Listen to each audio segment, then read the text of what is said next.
Race is a hot button issue, a source of tension, disappointment, anger, passion. We need to talk about race. We have a problem with race in Britain and America. To explain what I mean, I want to rewind back to 2020 and George Floyd. Everyone knows the tragic story, and if you believe he died from fentanyl, then contact me because I'm a Nigerian prince with a private island full of blonde virgins to sell to you. Anyway, back to the topic at hand. What followed? The world exploded.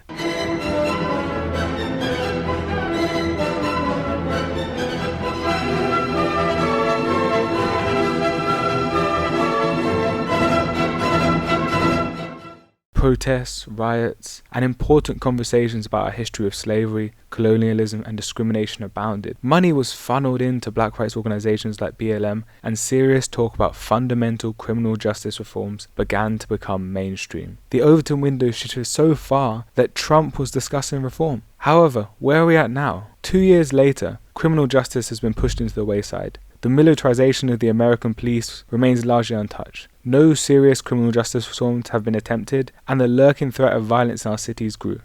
So why are we here? Obama. As we all know, he sent his swarm of black Muslims led by Dr. Umar to sow chaos in our cities and undermine the Snowflake Alliance.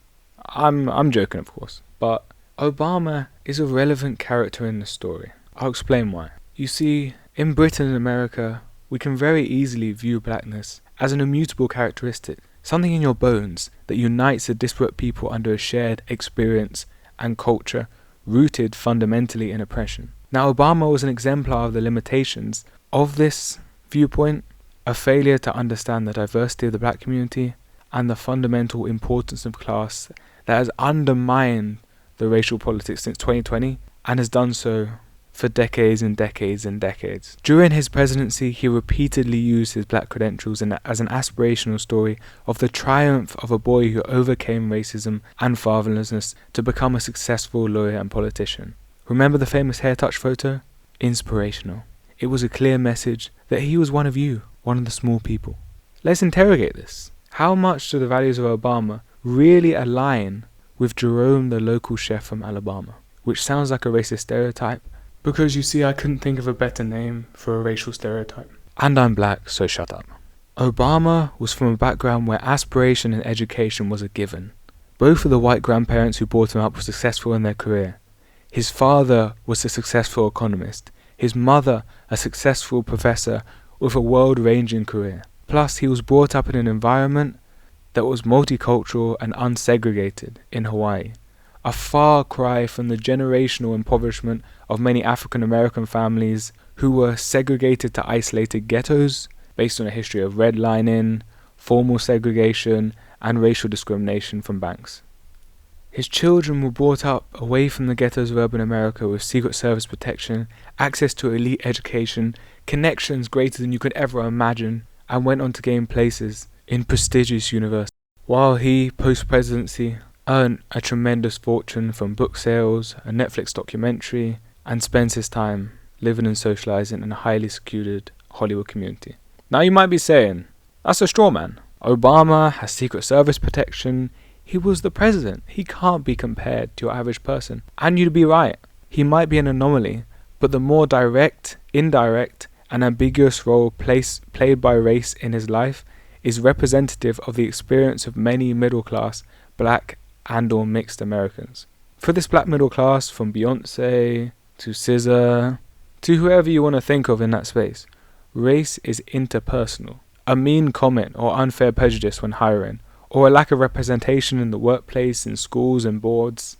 And while this is an unfortunate reality and undeniably leads to more discrimination, this reading of race denies the overwhelming reality that class matters more, and until this is recognized, nothing will change. I'll set the scene.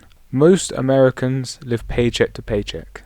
At the same time, the for-profit health insurance places a disproportionate burden on the financially insecure. For the working class, this means having to deal with the ever-present threat of bankruptcy, poor health outcomes due to an built-in inability and or reluctance to seek medical help, while being welded to shitty low-wage pay just to maintain a limited form of health insurance.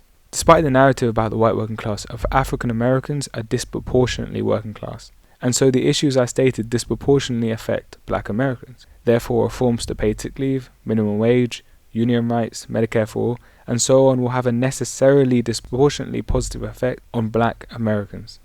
Most importantly, a program built on working class issues resolves a major issue. Its coalition can be built without even mentioning divisive racial issues.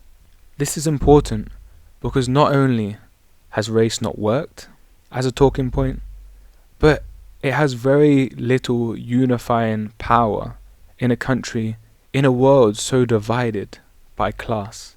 Just think of it like this. Who has had a more positive effect on advancing issues important to racial minorities? The suave middle-class black politicians like Hakeem Jeffries and Obama who talk about race but have failed to pass any reforms? Or the old Brooklyn Jew who brought up the question of Medicare for all to the heart of public discourse? I'll let you be the judge. Don't you find it suspicious? The political elites want us to squabble over race while they run off all the cash. Don't you find it suspicious that when black leaders emerged who focused on a unifying class narrative, they either ended up dead or the class aspect to their legacy was erased? Just look at MLK. This is what he stood for. There is a fire raging now for the Negroes and the poor of this society. They are living in tragic conditions because of the terrible economic injustices that keep them locked in as an underclass, as the sociologists are now calling it. Disinherited people all over the world are bleeding to death from deep social and economic wounds. They need brigades of ambulance drivers who will have to ignore the red lights of the present system until the emergency is solved.